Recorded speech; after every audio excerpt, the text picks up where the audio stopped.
Hello, hello! Andito na naman isang OFW na magbabalita sa inyo sa larangan ng showbiz. At ang pag-uusapan natin guys, walang iba kundi ang megastar Sharon Cuneta, Kiko Pangilinan at Casey Concepcion.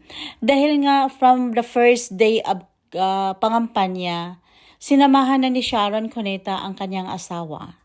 At nakita lang natin once ang kanyang bunsong anak na si Miguel at hindi natin nakikita ang kanyang mga anak mula kay Casey Concepcion, Frankie, and Miel.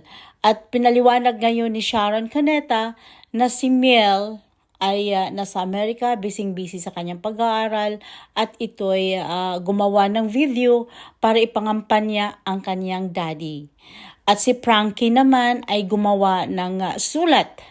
Sumulat siya with handwriting na ipinadala sa mga mayors dito sa Pilipinas na i-spread ang sulat niya at humingi ng suporta at pinaliwanag niya kung bakit suportahan ang kanyang dading si Kiko Pangilinan sa kanyang senatorial candidacy. At ito nga ay dahil ang daming mga celebrity na tumulong at inendorso ang asawa ni Sharon Cuneta na si Kiko Pangilinan, ay hindi talaga maiwasan dahil nga hinintay din natin na makita ang panganay ni Sharon Cuneta on the stage na tulungan ang kanyang ina na mangampanya, si Casey Concepcion. Hindi natin nasilayan ang presensya ni Casey Concepcion sa pangandidato o pangampanya sa kanyang stepfather na si Kiko Pangilinan. So hindi talaga maiwasan na itanong si Casey Concepcion kung inendorso ba ni Casey Concepcion si Kiko Pangilinan at kamusta na ang kanilang komunikasyon, relasyon bilang isang pamilya o stepdad ni Casey Concepcion. Ang sagot ng ating megastar na siya naman daw ay okay na sa kanyang panganay at ang sabi naman ni Kiko Pangilinan na okay lang daw dahil last na eleksyon na kumandidato siya bilang isang vice president ay nandoon man daw si Casey Concepcion, tumulong ito at nangangampanya para sa kanya. Ngayon daw ay hindi naman daw talaga yan na maiwasan na mayroong kunting problema. So in other word na hindi pa sila medyo okay si Casey Concepcion at kanyang stepdad.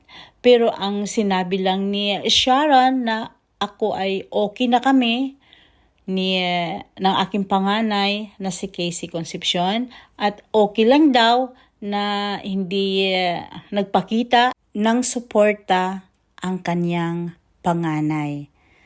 Okay lang din daw naman kay Kiko Pangilinan na sa ngayon ay hindi nagpapakita ng suporta ang kanyang stepdaughter na si Casey Concepcion. So pakinggan natin guys kung ano yung sinabi ni megastar at ni Kiko Pangilinan patungkol doon sa suporta kay Casey Concepcion sa kanyang pagtakbo bilang isang senator. Pakinggan natin guys. Nabanggit nyo ang daming mga celebrities ang nag-endorse sa inyo freely o voluntarily. Si Casey Concepcion po ba ay nagpahayag na rin po ng support for you? And kumusta na po yung relationship nyo ngayon? Well, ngayon busy kasi ako sa but I'm in touch with her. Yeah, sila they're in touch. Meron din siyang sarili niya Hintay. mga Lahat ng pamilya meron ang buhay. So, I hintay to be the same. So, but she supported me when I ran for vice president. all those years. So, Tsaka nag-rise sa yung ano, public issues. Tsaka meron lumabas noon na nag-aaway daw yung mga anak ko dahil sa pera. Alam na kung minana sa tatay at nanay ko at buhay pa naman kami. Ano yun? Napakababaw nung. Actually, yung pinagawa nila medyo may kababawan pero normal sa mga kapatid. Ganun lang.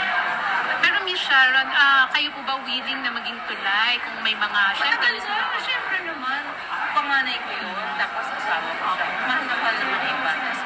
And Casey is old enough, full-fledged adult. Kakaibig. On a lighter note naman, kasi parang ikaw di pa dadara sa Thailand. Nakita mo ba yung picture na nilagyan ka ng SAS, ng crown? Oo, pageantology. Sabi ko, ang cute. Oo, meron.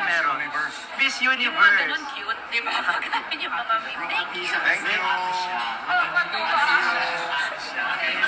Senator. Thank you guys. Magpaganyo lang ako. Sorry. Kasi, okay, Elaine, Thank you.